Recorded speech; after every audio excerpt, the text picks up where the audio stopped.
Alrighty, so I've probably already recorded an introduction to what Philip and I are watching, but welcome, if I don't say it before, to Watching Movies with My Pastor. We're about to sit and watch Field of Dreams. It's my first time ever seeing it. I'm going to address the camera. This will be on YouTube as well as audio once I get this all established. But here we go. With this, actually, we're watching this the week that James Earl Jones passed away. I feel like I'm really blowing up my microphone a little bit. So we thought it would be appropriate. I felt like I wanted to watch this because Philip shared a bit of a thing from James Earl Jones, and I've heard this is a movie that make a grown man cry. So he wants to get it on camera. So if I lose it, we have it for everyone to see. But we are about to start the film. If anyone's, I don't know if we're going to have a watch along so much with this, because I'm probably not going to be talking a lot. Because if we start talking, I'm going to pause the movie. Because I've never seen this, so I don't want to. I won't talk. I don't want to talk over it. This is kind of a rarity. See, we always thought we couldn't do this because when I get excited about things and films, I talk too much. So that's why I almost grabbed a little thing to cover my mouth because I get excited. I am a pastor. I'm his pastor, actually. Yeah. So, which is why we call this That's Watching right. Movies with My Pastor. That's right. So, but now that doesn't mean I agree with everything that's in films. Let me explain that to you. Yeah. But that does mean I also enjoy films, even if I don't agree with things. I love movies. I'm a movie fanatic. I quote movies all the time. I think we've actually got an introduction going on here. Yeah. I'm excited about a couple things in this film. This was Burt Lancaster's last film. And Ray Liotta's one of his earliest. One of his earliest. He was so good in this, which you'll see. And James Earl Jones is amazing. Kevin Costner, who I love. I love James, and Kevin Costner's amazing in this too. Everybody is. I can't think of her name right now. What year did this movie come out? 1989. 1989. My favorite year. Of course, Batman. Batman, Ghostbusters. On another episode, you'll be hearing Batman if you haven't heard it already on this show, which we've done it on the other. Lonesome Dove is my favorite film of all time. Lonesome Dove, which is a miniseries. Yeah. Love it. My favorite actors are in it. Anyway, yeah, great year. Great year. All right. Well, I've got it queued up on a DVD. Unfortunately, not widescreen. I think Philip was surprised he didn't have a widescreen. I thought it did. That's okay. If I end up liking it and buying it, I'll have a digital widescreen at some point, probably. Wonderful. If this movie makes me cry, like they said it'll make a grown man cry, then. But I've got it. We're looking at Space, the Stars. So anyone who's going to try, well, I don't know if we're going to have a watch along, but I'm starting the movie now. Ooh, that French horn! I know this movie's going to try to get to me. French horn has got such a nobility and an emotional sound. Amy Madigan, you were trying to think of her name earlier. Yeah, she's one of them. His name's something. Oh man, the inspiration just from the music. That's so inspiring. I'm loving the music already. Radio. As Shoeless Joe, and he's a real guy, wasn't he? Yeah, he was. Ooh, I got tingles just from that. Oh wow, the music is good. I'm gonna be crying like a baby. I bet. I just know it. Gets to me every time. I feel it. This music. Wow, this is like the theme from Glory. Yeah. Yeah. Oops, sorry. Ooh, this is so good. I got some of the soundtrack. Just because I'm gonna cry doesn't mean you get to hold my hand. James Horner. That's why. James Horner's my all-time favorite. You know that. And he did Glory. And Braveheart. Yeah. Yeah. Titanic. Titanic. Yeah. Probably the best thing about that movie. Yeah. Oh yeah. Yeah. Oof. He knows how to get to those emotions. He's really good. One of the best. He did Star Trek 2. Sorry, 4.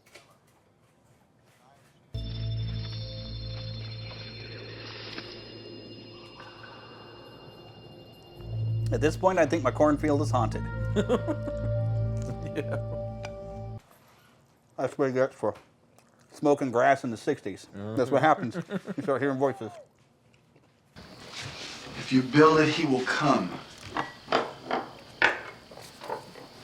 Build If what? you build what? There we go. Thank you. Somebody asked. He didn't say. Ooh, I hate it when that happens. I'm not going to tell you. Well, I kind of know, but.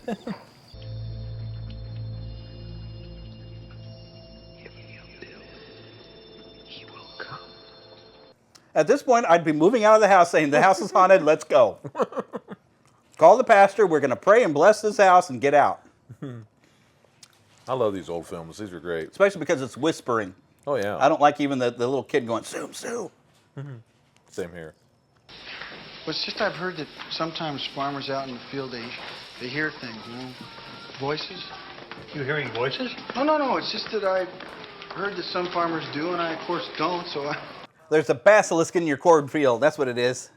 Nice talking to you. Oh, and Patsy Cline Crazy playing. Oh, that's funny. Ooh, now he sees it. Wow. Ooh, I got chills, literally. The music helps, man. Yeah. This must be what it was like for Noah. Yeah, they probably did.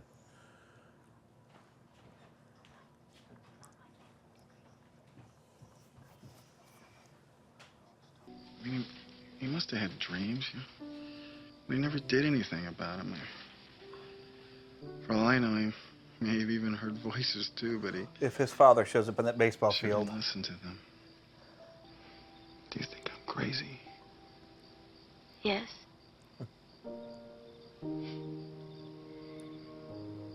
But I also think if you really feel you should do this,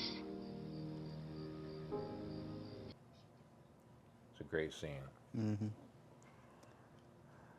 feel like Heather's had to say that with me a few times. Am I crazy? Yes, but you should do it because if that's what you... I saw this in the last week of '89. Someone had rented it, and it was so good. Oh, and he's wiping out I thought he had an open field that he didn't have corn in already. Oh, no. That's why it takes a lot of faith in this. I was expecting there to be a bit more drama to building it. I didn't think, boom, there it is. It's done. Short montage.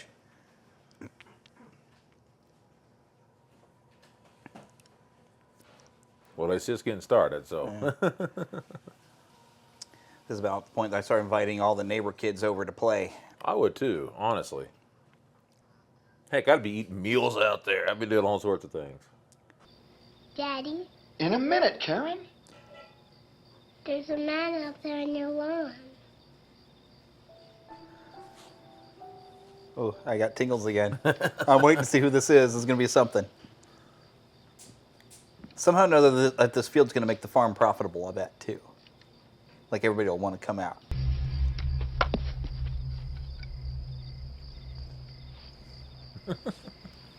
About like me if I was trying to hit the I ball. wouldn't even do that good. I'd be lucky if I could hit it. Can you pitch? I wouldn't be able to do that either. I'd be terrible. That's why I was always the last one they picked when I was in gym. I was terrible. Can't throw straight. No, I couldn't hit. I actually hit once in a while, but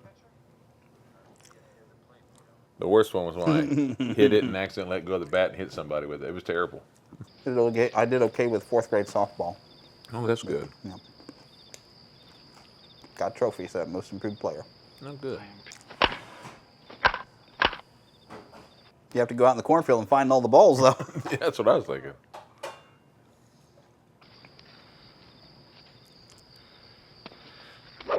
Whoa! Hey! Is this heaven? No. It's Iowa.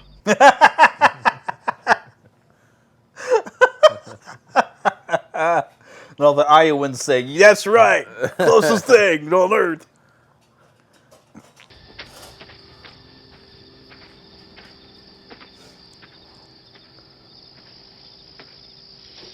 Isn't that cool? That's so cool. I remember when they played the baseball game out there. Yes, you better believe it. But when they played the real game, I and they had the remember, that players was come out awesome. from the cornfield. That was awesome. Weaver. Nice. Try, kid! I like the respect of, hey, don't cuss in front of kids. That's what it Which was. that still exists. for a long Even at time. Walmart, I was there at Walmart, and these people had even a kid of their own, and they're cussing up and down the Yeah. aisle. What's this? Anyway, Thanks for coming. A beautiful state. Ray, think about what I said. You know, I'm just trying to help. I know. So I thought you two were gonna watch some game. do you not see what's happening behind you? Because it's not really a game, it's more like a practice. They're not kidding? Oh, they don't goodness. see it. I wonder if it's their lack of faith in any of this that's somehow or another affecting their ability to see More or this less, happening. yeah. Ray, dinner!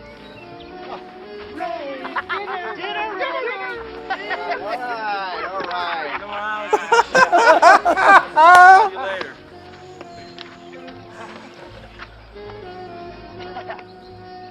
Just like Hey, your guys. friends would have been when you're out playing and then your mom Uh-huh. calls you for dinner. Same Hey, way they guys. would have done it. Yeah. Oh.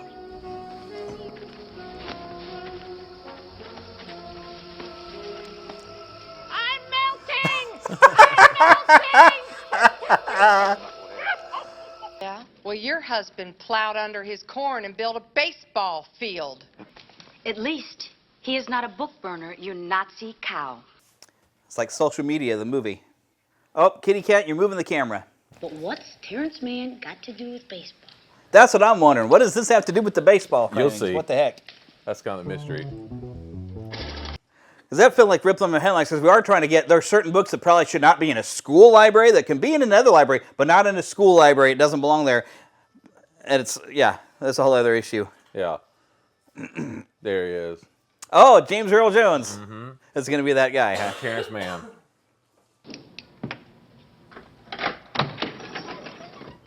Who the hell are you? It's a great voice. Yep. Sir, my name's Ray Kinsella. Wow. Okay. He's so friendly. Yeah. Well, he's got a strange person at his door. That's true.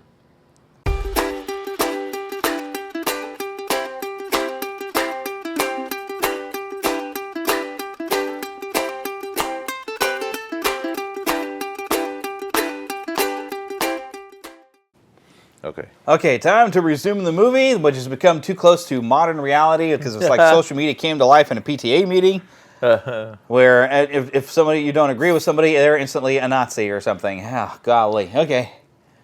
All right, so this movie went from being about baseball to being about hippies. Let's see when it gets back on They saw track. into the future, didn't they? Yeah, boy, did they ever. Here we go. Now, we've just got thrown out of James Earl Jones' apartment. Let's go. We got a learning disability here? Mr. Mann, if I could just have 1 minute, please. Look, I can't tell you the secret of life, and I don't have any answers for you. I don't give interviews, and I'm no longer a public figure. I just want to be left alone. So... He says it with such gravitas, and Yes. then... How about this? Peace, love, dope! Now get the hell out of here! Yeah, not everything about the 60s was great there, you know. So, especially with considering the drug culture and all the other stuff that did wreck a lot of lives. So, Peace, love, dope. yeah. I like that van. That's a good van. Reminds me of the one from the Ninja Turtles movie. Me too. Me too. Volkswagen van. Yeah. Oh, supper club. I thought for a second I thought I said it was a stripper club. I was like, what in the world? Where are they? How are you going to explain what you're doing?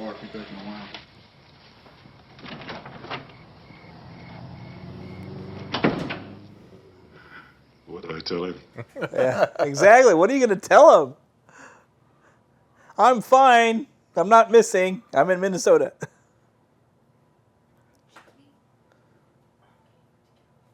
He just time traveled, didn't he? Mm. Do you mind if I join you? I mean, I'd like to talk to you. Let's walk over to my office. Is that Burt Lancaster? Yeah. He's What he's do you want to great. talk to me about? Baseball. Well, when you This- got this to is the his majors, last You played movie. only one inning of one game. 50 years ago, for 5 minutes, you came this close. I mean, it would kill some men to get that close to their dream and not touch it. God, they'd consider it a tragedy. Son, if I'd only gotten to be a doctor for 5 minutes, now that would have been a tragedy. I think there's a lesson in that, I think. Uh-huh. Big He time. changed his dream. And your father changed his dream, too. You were his dream, and he was more concerned with you than he was baseball. He's going to learn that, I think. So now I don't know why in the hell we were supposed to come here. Maybe it was to find out that one inning can change the world. Think it did? Did for these people. If he gotten a hit, he might have stayed in baseball. Look at all the community he touched as a doctor. Hi. I'm Archie Graham. Yeah, I fear he's like one of the old ball players as a younger self has been brought around or something, hasn't he? Moonlight Graham. Oh my goodness! Okay, yeah, I don't know why they didn't click. Yeah. The wink. Yeah, this is what he wanted to do. Here we go. Whoa! He winked at me. Don't wink, kid. Don't wink, Good kid. thing for you, we didn't throw the fastball, kid. He's gonna walk right through it and not even notice this game going on. No, he doesn't see it. Oh my gosh. You're interrupting the game, Mark. Ray, people will come, Ray. They'll come to Iowa for reasons they can't even fathom. They'll turn up your driveway, not knowing for sure why they're doing it. They'll arrive at your door as innocent as children, longing for the past. Of course, we won't mind if you look around, you'll say. It's only $20 per person. They'll pass over the money without even thinking about it. For it is money they have, and peace they like. Ray, just sign the papers. And they'll walk out to the bleachers. And sit in shirt sleeves on a perfect afternoon. They'll find they have reserved seats somewhere along one of the baselines, where they sat when they were children and cheered their heroes. And they'll watch the game, and it'll be as if they'd dipped themselves in magic waters. The memories will be so thick, they'll have to brush them away from their faces. Ray, when the bank opens in the morning, they'll foreclose. People will come, Ray. You're broke, Ray. You sell now or you lose everything. The one constant through all the years, Ray, has been baseball. America has rolled by like an army of steamrollers. It's been erased like a blackboard, rebuilt and erased again. But baseball has marked the time. This field, this game, is a part of our past, Ray. It reminds us of all that once was good, and it could be again. Oh, people will come, Ray. People will most definitely come. Comes a matter of faith. That's exactly right. So I like faith, about this movie. Faith always has evidence to it. That's right. You know, there's a reason we don't have faith in nothing. We have faith that's something based upon what we've seen already happen. Yeah, that's right. You damn it! Because he's a doctor. He got to play his one inning, but he's a doctor. Come on, dude. Doc Graham is in the house. Oh, but he can't live. Oh! Yeah, that's what I was thinking. It's like he leaves it, he's going to become old Doc Graham. My brother must have been real scared because he didn't see any of that. What do we got here? She fell. And now he sees it. I think of how many heroes have saved my life. Yeah. God saved me through their hands.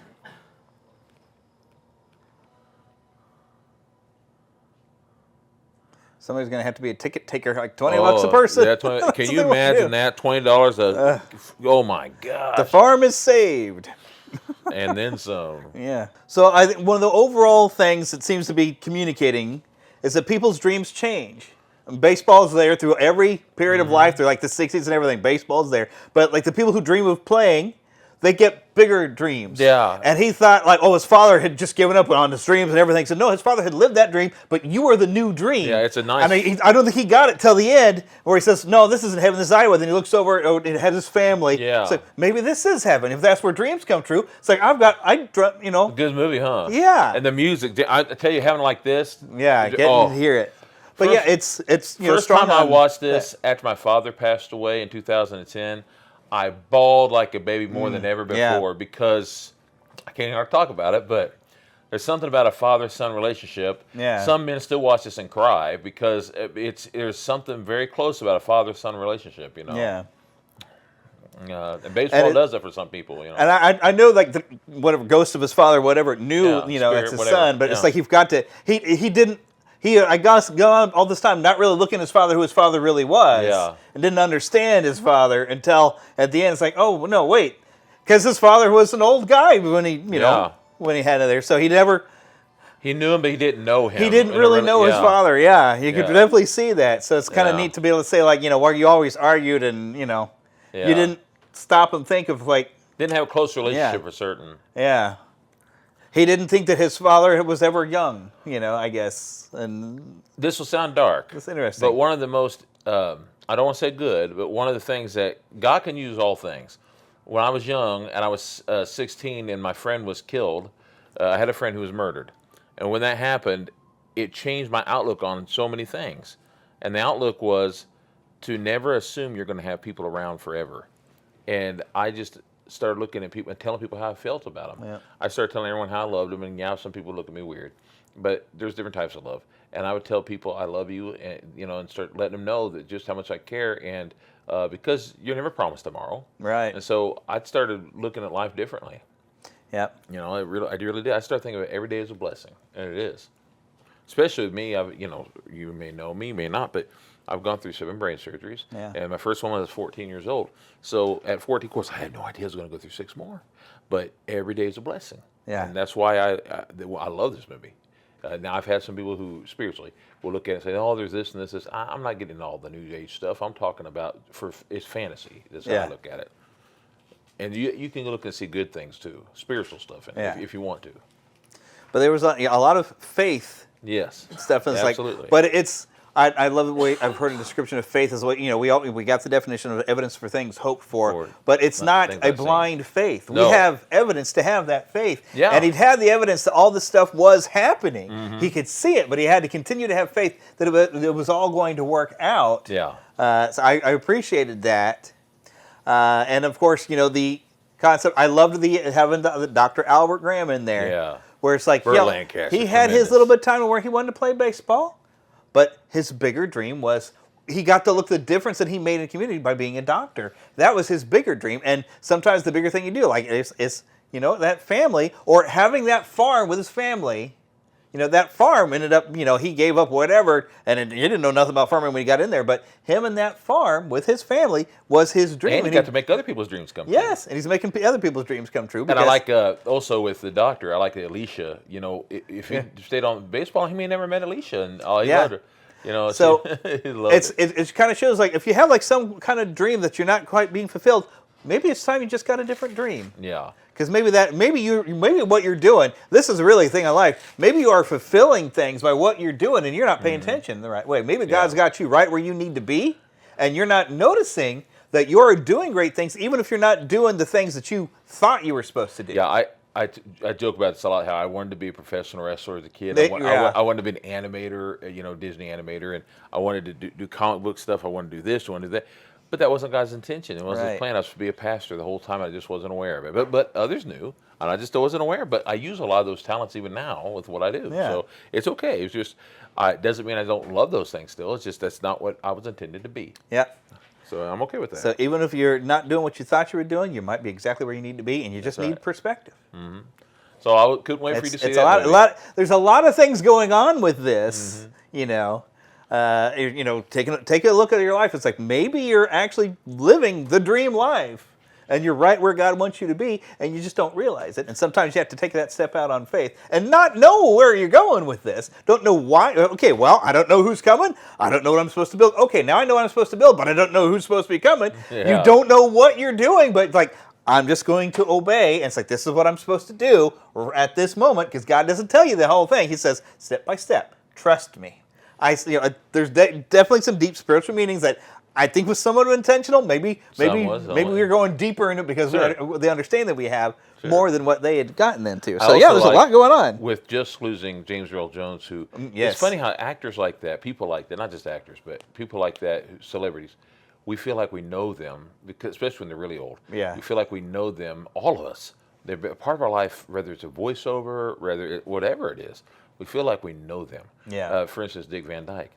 He's been part of our lives before our life. Yeah. So it's like that. Those kind of people are a part of us in a sense, and because we are with them. And I have books by Dick Van Dyke.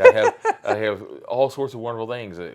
So the point is that when those people leave us, that's a big gap that everybody feels like they've lost something. Because he could give words just such weight, and James Earl Jones, yes. Only he could have given that. It's some of a repeat a little what the little girl said, but he gave it when he was kind of saying it again and agreeing with the little girl. It adds such weight, and even when Ray's coming to the door there, he said something with such weight and says, "Now then." Bugger off, Before he just come and bugger off, what he was saying before had such gravitas because he had such a voice and such a way to deliver it that it's just, the words. He like gives the words more meaning than they had. I saw an interview with him, and it really helped me a lot. Now, I had a lot of speech impediment growing up, and I had to take speech classes. Yep, me too. And whenever he spoke about that he had the same thing, and he thought he couldn't do anything, I thought, you, of all people, I'm still not perfect, but I'm a pastor, so I have to preach, and sometimes I have to say things deep and very slowly to make sure they sound right. I'm not trying to sound like James Earl Jones. And I have to slow myself down so people can even understand what in the world I'm saying.